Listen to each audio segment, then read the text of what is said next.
Thank you, Aaron. Thank you all. I hope you all had a wonderful lunch. This was great food, so a lot of credit to the Tobin Center for feeding us so well. Thank you very much.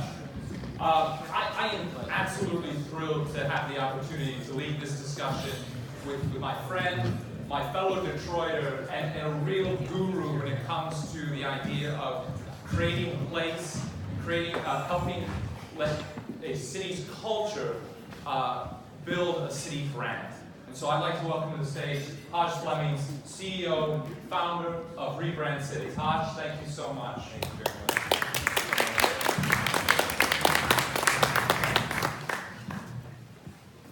So one of the things that as we think about, we talk a lot about the technology, the nuts and bolts, the data that goes into how we help create human-centered cities.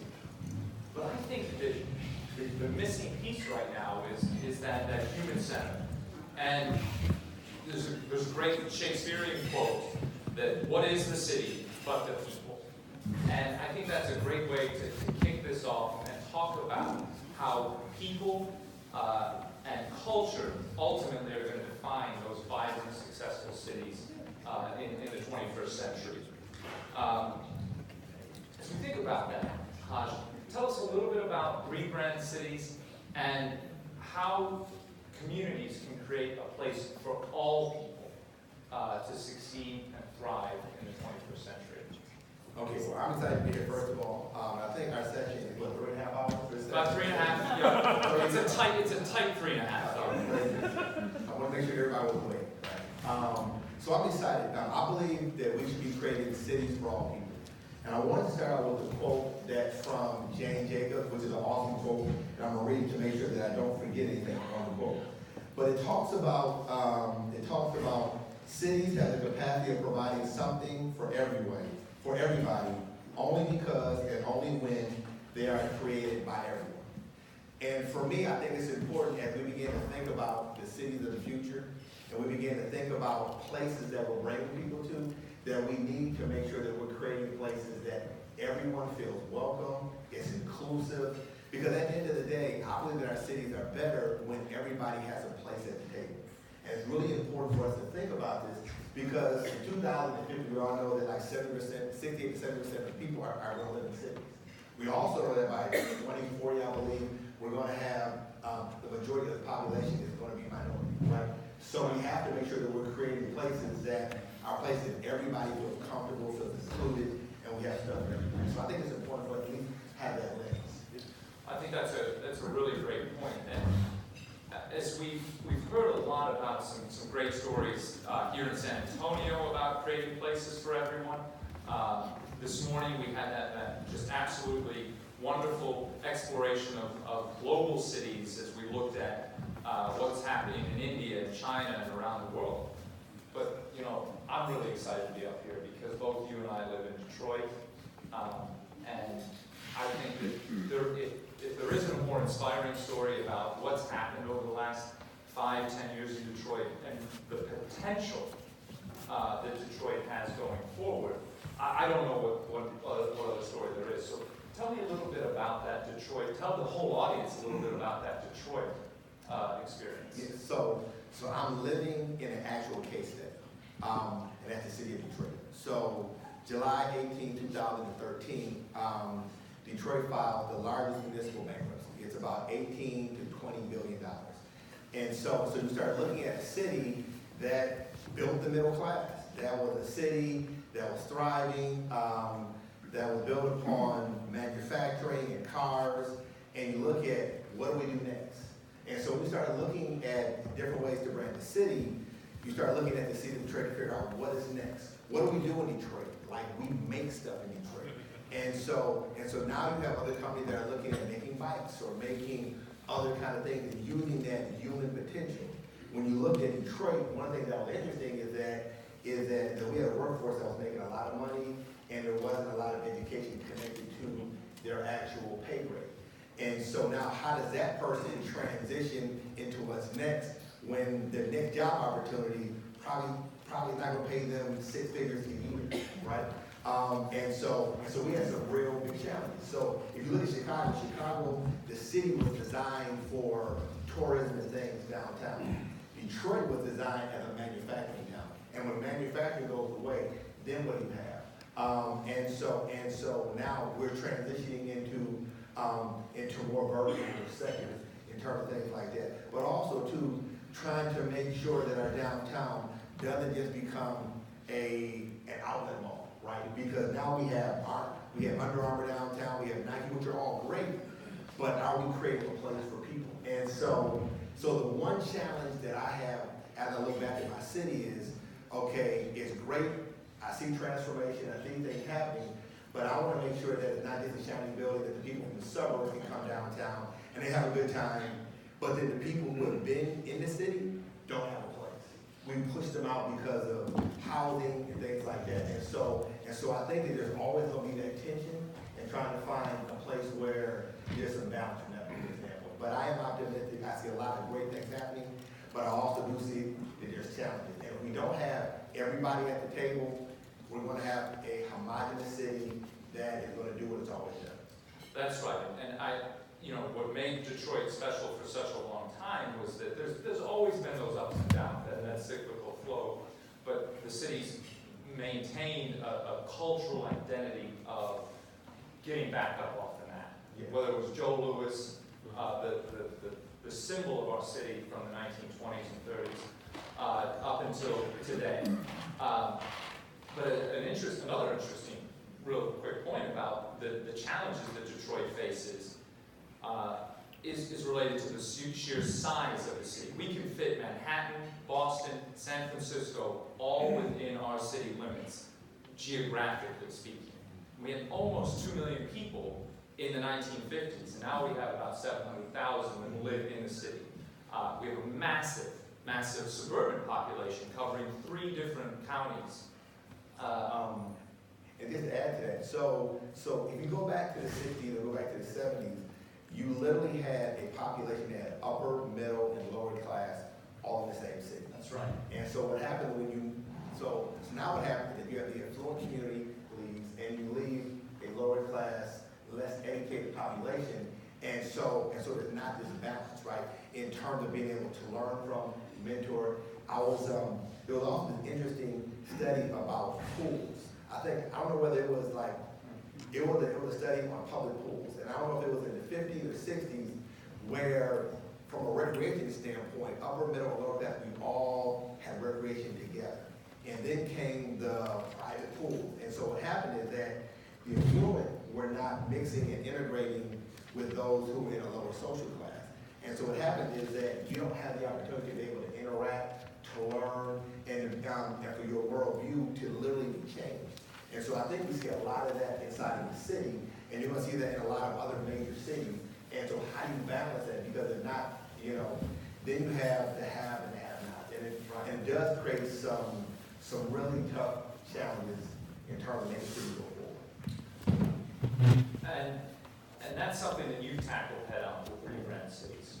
Can you tell us a little bit about the work and the thought process that goes into your work to help make places more inclusive for all people? Yes. So if you look at Rebrand, we can look at it from like 3 different ways. We can look at it from the standpoint of campaigns. We can look at if we want to reposition, and we like to look at like co-creation. And so I wanted to show this slide. This is something that everybody. So everybody know what this is? I know it's kind of hard to read. I know not all 18 years old anymore. But this was the original sketch by Milton Glaser for the I Love New York campaign, right? And so this campaign started in 1976. They had a budget originally of about $450,000 and moved up to about $4.5 million. The tourism went from $500 million in '76 to $1.6 billion in 1977. And so one way is to go use a campaign. But in terms of our conversation here, I feel like every city doesn't have that kind of budget. Every city is not at that particular level. So we have mid-tier cities, we have mega cities, and then we have cities that are really trying to find other ways to be able to tell stories. And so as we began to approach our work from a branding standpoint, we figured it was going to be difficult for us to be able to go into cities and just do campaigns. And so we looked at Detroit and we said, okay, there's a lot of repositioning. And so the work that we're doing is more co-creation. model, it gave us an opportunity to be able to work with partners. And so in 2015, we were funded by the Knight Foundation, and we had this audacious idea, and it was called Rebrand Detroit. And so the idea was, let's take what's in Midtown and downtown Detroit, and let's bring that into a neighborhood. So I get this bag of money. I'm excited about this idea. 7,000 people apply for this thing. I'm one of 32 winners. I had a better chance of hitting the lottery, right? And I win, and I get this money, and I realize when I get to this neighborhood, I can't change it in a year. There's no way that I can get what I want to get done in a year. We had tremendous people who were coming. We had started this accelerator, and we were doing some work, and we were bringing people who worked with Apple, who did digital for Beyonce, like incredible people, but the business owners didn't have time. And so what we realized is that a lot of business owners didn't have websites. And so it changed our thesis, and we started to look, and we're like the 28 billion small businesses in the United States, of which 46% have no website. And so what we started to do is say, okay, all right, what if we could help to change the narrative and tell the story of a city, not by buildings, but by its people. So if you wanted to come to Livernois Avenue Fashion in Detroit, I would direct you to Narrowway Cafe that's ran by John and David Merritt, and it's a stress-free environment, and it's a beautiful cafe, and it's in one of the most affluent zip codes in the city of Detroit. That's how I would direct people. So our vision and our dream is, how can we now take that and look for ways to be able to change the narrative and use regular, everyday people to be able to tell the story of the cities, right? And so we work with hundreds of businesses. We've done it in probably about 8 different cities, Miami, Chicago, Mesa, Arizona, Detroit. We're going to be doing stuff in Haiti, Brighton, which is right outside of London. So there's a lot of things that actually we're going to be a part of. But it's amazing just to see how we can take these stories of people who are invisible in the digital economy and tell their stories so that it can help generate revenue. And so our next step with that is, how do we take those stories and then take these businesses, get them online, and work with municipal partners to be able to say, if we work with 100 businesses, it'll have this type of economic impact. And that's our goal, is to be able to tell a story, but to also show the economic impact in those cities.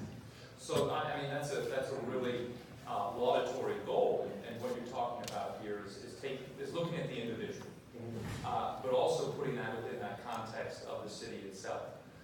Talk to me a little bit more about maybe what a city like San Antonio or Austin or Dallas could do to make sure that the city government is responsive to those people and those businesses to collaboratively create the brand and the cultural identity of a place. So I've seen this so many times. Most people have great intentions. And so it happens, even in Detroit, we had someone who wanted to create a robot statue. And they're like, this needs to go into a neighborhood. Like, the people from that neighborhood, they could have cared less about a robot statue. And so what happens is that people come in on a white horse and they have good intentions, and maybe they spend no time in those neighborhoods. And I know even the community that we were going in, I didn't live in that community. I looked like the people I was serving, but I didn't live in that community. And what I had to realize is I had to take a step back. And I had to be able to learn to find out what was important to them and make them a part of the conversation versus just, okay, you're now going to have to live with this thing that we have created. I'm going to go back to my great house that's in the middle of, And so I think making them a part of the conversation, making them feel inclusive, and it's not like you are like saving them, right? And so what I hate is that, that something comes in and like, you want to be grateful that I decided to come into your community and to go do this. Because I think when we work together, what happens is that it makes everything better. It makes things safer. So imagine if you have people who are re-entering society, and if they don't have a job, where are they going to go? They're going to go back to what they know. They're going back to certain community. And it's not an issue as long as it's not somebody else's community, right? And so I think that as we start to think about holistic solutions, it creates places that are just a lot more inviting, places that we want to be in. So I think making sure that everybody is at the table, or including them in a way to where they have a vested interest. We were doing a project with 4 cities. And so we went to Cleveland, and we went to a community where they were doing, they had a grape orchard. And so they were making wine. And so I was talking to the guy who was in charge of the orchard. And I was like, well, how do you make sure that nobody takes the grapes? And he's like, so we hire from the community, and they make sure that that is protected. But they had a crop that was a high yield and those kind of things, but they took pride in it, and they made sure that that neighborhood was taken care of. Plus, they were getting paid living wage, right?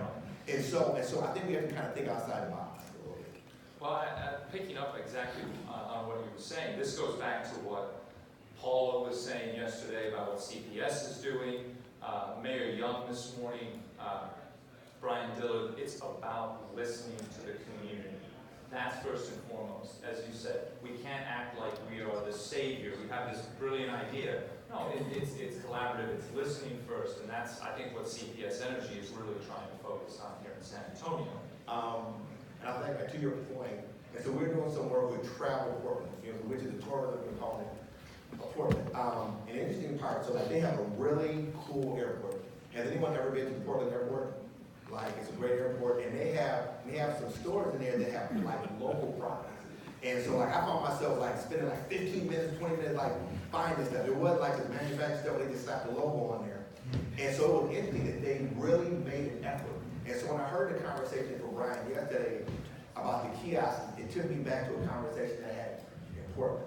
And one thing that they're doing is that they're working on kiosks to put them in the airport. So in most of the stores, there aren't any vendors of color in there, but now they're working on creating an actual kiosk where people could order stuff and they could have it shipped directly to their house, and it creates another revenue stream for those entrepreneurs without having to build infrastructure and things like that. And so we have to look at how can we look at something like Amazon and not say Amazon is the devil, and just look and say, you know what? All right, so now if marketing has changed people's behavior, and people are now buying stuff online, can we create experiences to where they can buy local stuff and create an experience inside of an airport or inside of different places where people can connect to their local community? That's a great point. I want to take a sidestep here and talk about creativity, because creativity really is at the heart of brand identity. What does the creative class, and why is the creative class so crucial to creating that identity and that cultural experience for a city? Well, I'm 48 years old now, folks, so I'm not 18 anymore. And what I realized is that no matter how much I think I know, I need to have young people around me. And I'm not saying it in an R. Kelly kind of way. I'm just saying that I need to have people. No pun intended about R. Kelly, right?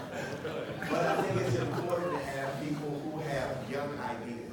And I think that when you bring that particular community and those millennials, they see the world totally differently than we do. Me and my parents, we were like, okay, let's get a job because we're trying to make sure that we can make ends meet. They're like, I'm not gonna take a job if I don't feel right about the job. What's the purpose, and the meaning behind it, and all the other things. And I think bringing that fresh perspective in is critical because it's a lifeblood of the city. And so I know cities typically like get into this thing of, like they'll say like Silicon Valley, like I want to replicate that. Well, I don't know if you really want to replicate Silicon Valley. Like the lifestyle and just getting housing out there is incredibly tough. But I can look at that and say, okay, what are they doing so they can attract young talent that has incredible ideas where nothing is impossible? And so I know in Detroit we always have this question of, is it the place first, or do we create the jobs?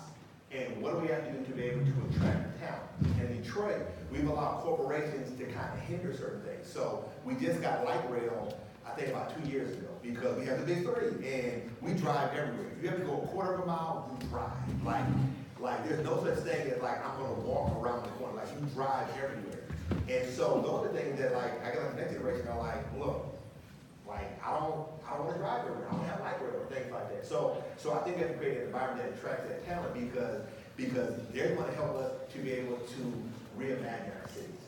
Well, that's so important, and it's also being authentic to what your identity is and your version of creativity. So that Detroit version of creativity is design and manufacturing, and we've taken that that ethos of design and brought that to life in our art, in our public spaces. I think you hit on a very good point. And one structure that I always like to talk about, is anybody here from Miami? So there's a parking structure. It's the 1111 Lincoln Road parking structure. It was designed by Hurok and a $65 million structure. And so this structure, you park cars, but they do other stuff in here. They have weddings, they do yoga, like literally where cars are parked at. And so even as we begin to rethink about structures and building things that we create, we need to think about it not just from a standard utility standpoint. When you think about brands, people don't just buy Coca-Cola because they're trying to get healthy or things like that. It goes back to happiness, right? And so people make decisions based upon things that make them feel good, they want to be associated with it. And so I think we have to create experiences and reinvent why people are going to go and frequent this space, or what's going to draw people to it. As I travel, going to Paris and going to London, it was interesting how like everybody's going to take pictures of the Louvre and take pictures of, of the Eiffel Tower. And so I think there are things that draw people to the city that are interesting that they want to share. And we have to create experiences that are going to bring people in, that have people like saying, look, when you go to church, you have to do this. If you like Thai food, you have to go to a place called Takoi. It is in Corktown. It is in an old manufacturing car garage, but it's amazing on the inside. And I always direct people there because I want them to have a unique experience. I don't want you going to Applebee's. Nothing wrong with Applebee's. That's just fine. I don't want to hate on Applebee's, but I want them to have Detroit experience, right? So I think those are some things. That's a great Detroit experience. Just a quick aside. I mean, think about what that is, and this is something I see in San Antonio as well.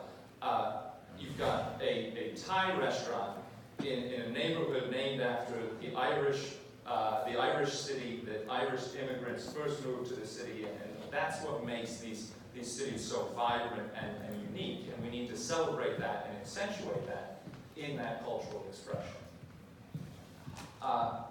Pivoting ever so slightly, this is a conversation about how we move into the future, and we are going to need technology to move into that future. How does technology play a role in accentuating the brand, accentuating the community, accentuating the culture? I think technology is critical. So back when I was younger, we had yellow. Did anybody remember how you like the yellow pages? Okay, all right. So now I get a yellow page, I can throw that in the garbage. I don't really need that anymore. I find everything on my phone. And so this is a gateway to the entire world. And so if there's not a way to be able to connect to, whether it's a restaurant, getting a recommendation, there's a validation that takes place. And so I think cities that are smart understand that people are going to get connected to different experiences through their actual mobile device. And so making sure that things are tech-enabled in the city are critical, and thinking about how people are going to interface and how people find out about them. So if I go to a city and I want to find out about restaurants, like I probably typically go to, you know what, I want you to ask a question. So what app would you go to if you were trying to find a restaurant? Yelp, okay. Any other apps? Yelp, okay. Open Table, Yelp. Google.